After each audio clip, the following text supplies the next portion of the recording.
গত 16 জুন থেকে মহকুমা ভিত্তিক সিনিয়র প্লেট গ্রুপের ক্রিকেট আসর শুরু হয়েছে। সাবরুম ক্রিকেট অ্যাসোসিয়েশনের সিনিয়র ক্রিকেটারদের বাদ দিয়ে জুনিয়রদের নিয়ে টিম তৈরি করেছে। মেলাখোর শহীদ কাজল ময়দানে খোয়াইয়ের বিরুদ্ধে সাবরুম মহকুমার খেলা অনুষ্ঠিত হয়। সাবরুম টিম মাত্র 61 রান করতে পেরেছে।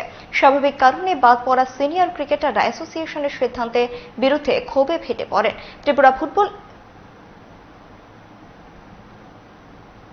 তো সাবরুমেরও সাব ডিভিশন টিম গত বছরের মতো এই বছরও হয়েছে, কিন্তু এই বছর সাব ডিভিশন টিমে কোনো সিনিয়র প্লেয়ার নেই। কমপ্লিটলি জুনিয়র প্লেয়ার আন্ডার 15 লেভেলের প্লেয়ার দিয়ে টিম বানানো হয়েছে।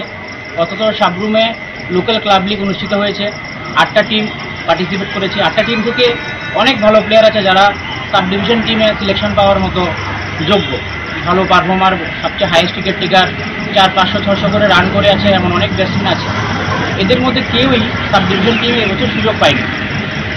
অ্যাসোসিয়েশনের বক্তব্য জুনিয়রদের প্রমোট করার জন্য কমপ্লিটলি জুনিয়র টিম বানানো হয়েছে, কিন্তু জুনিয়রদের জন্য তো আন্ডার 15 আন্ডার 17 আছে। আন্ডার 15-এর প্লেয়ারদেরকে সিনিয়র মিটে খেলার এই পারমিশনটা বা এই ডিসিশনটা আমরা কীভাবে বুঝতে পারছি না যে কেন হয়েছে।